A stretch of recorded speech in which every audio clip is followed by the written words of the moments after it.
I've been teaching English for more than 15 years, and one of the most common questions I get is, how do I become fluent in English?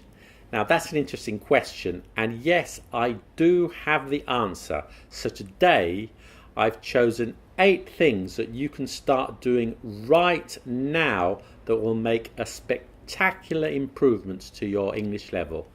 And if you follow these steps, I promise you that you will become fluent. So stay tuned.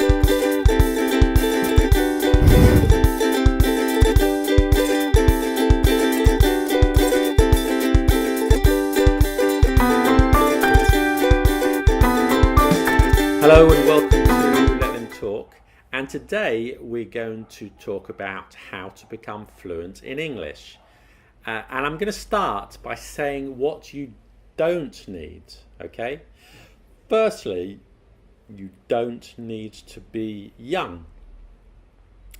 I know this from many years of teaching, and I have students in their 50s, in their 60s, and in their 70s who learn very quickly. Now they say that younger people have quicker brains, and that might be true. But older people have experience, and that's important. You know, my great uncle was going to evening classes to learn Italian when he was 90 years old, and he was making progress. Having said that, there was a problem, not with the grammar or the vocabulary, but he was deaf and he couldn't hear the teacher. So, whatever age you are, you can do it. But if you are 90, get yourself a hearing aid. Secondly, I hear many people say, in order to speak English, you need to live in an English-speaking country. This is completely false. I know many people who speak excellent English, but have never even set foot in an English-speaking country. Of course, if you are in England or another English-speaking country, that's useful if you're listening to English all the time. But these days, there are so many resources online. You can still speak English really well in your own country.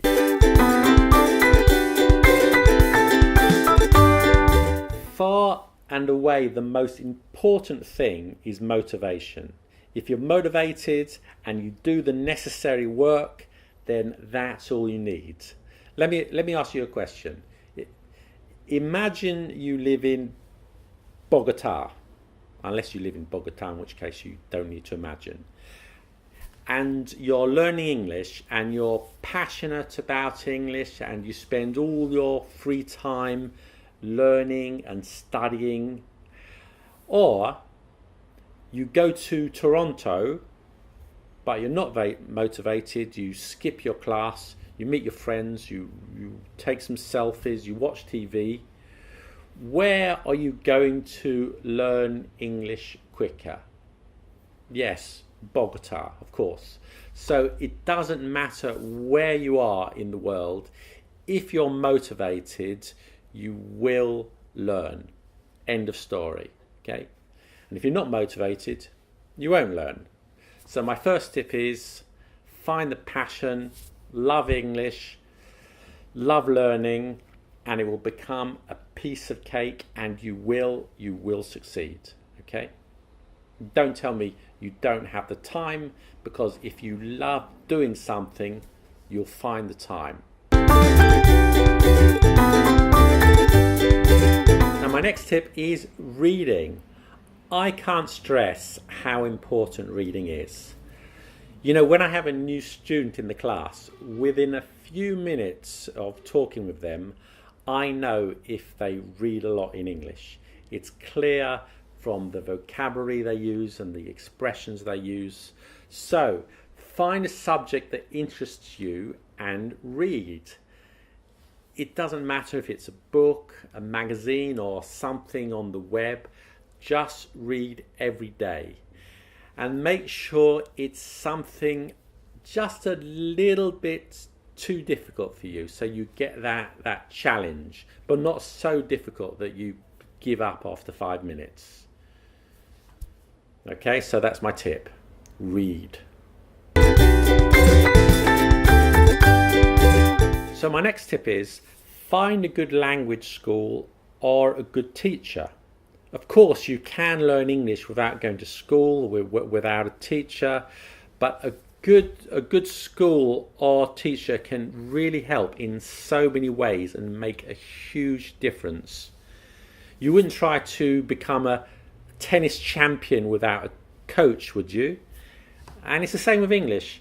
A good teacher can focus on your needs, can correct your mistakes, can teach you things you didn't know, can improve your grammar, your pronunciation, and much, much more. Of course, I work at the best language school in the world, Let Them Talk, which is based in Paris. And if you are in Paris, you should definitely study there and bring all your friends and all your family. But if you can't, I'm sure that in your town you can find yourself a good teacher, someone who knows the grammar, knows the language, can explain, and that will really make a difference. So my tip is find a good teacher or a good language school.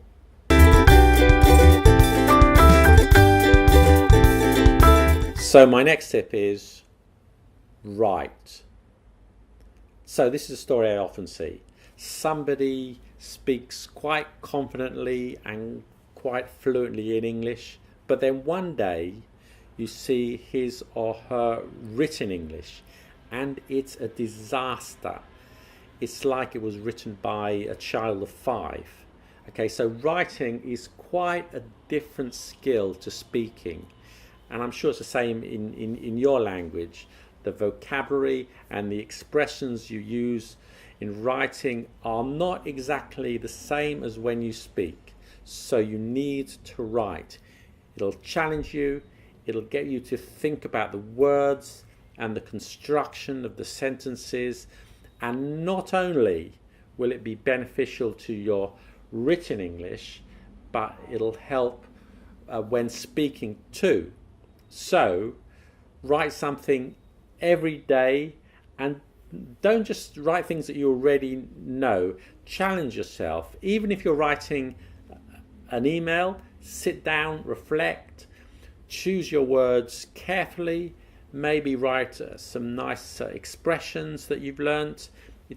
And it doesn't matter if you make a mistake. People will forgive grammar mistakes, okay? But you don't want to sound childish. So my tip is write.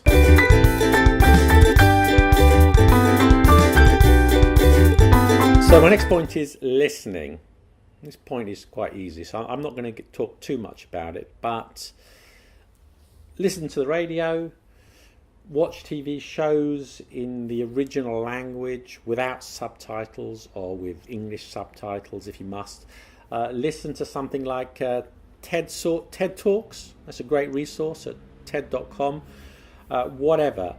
Just one important thing that I mentioned before, listen to stuff that's challenging and a little difficult, and then make a note of the vocabulary you didn't understand, and then listen or watch it again and again and again until you understand everything. Okay, so that's my tip. Listen. My next tip is speaking. Now try and speak as much as you can, okay? If you've got English speaking friends, that's good. Or if you can join some English conversation groups in your area, that's fantastic. But even if you can't, then practice with your non-native friends or speak to your mother. And even if there is no one and you live in a hut in the mountains and there's nobody else around, then speak to the goats, speak to the trees, speak to yourself, As long as you get the brain working and mechanically getting the words out so that it becomes natural and fluent, okay? You can't learn how to drive a car from a book, and you can't speak English without speaking. So speak every day.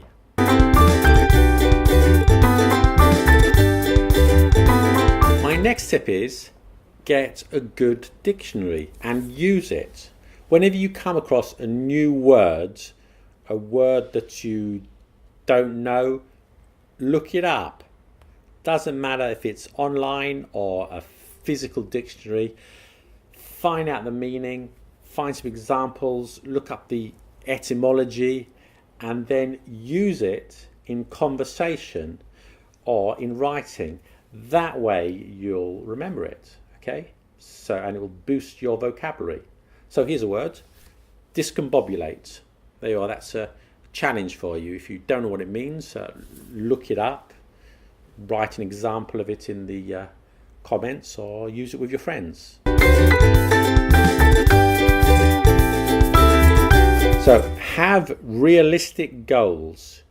You cannot learn to play a musical instrument or learn advanced computer or become a great tennis player in a few days or a few weeks.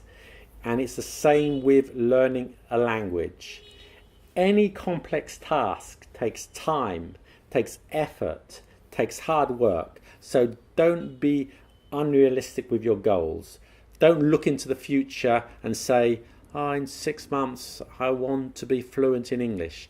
Instead, focus on the now. Every day learn 10 new words, learn a couple of idioms, learn a piece of grammar, read, write, listen and speak. And I promise you that you will make rapid progress. Okay? So there you are. I hope I haven't discombobulated you with so much information, but follow these rules and you will be fluent. Simple, huh? Thank you for watching, and I'll catch you next time.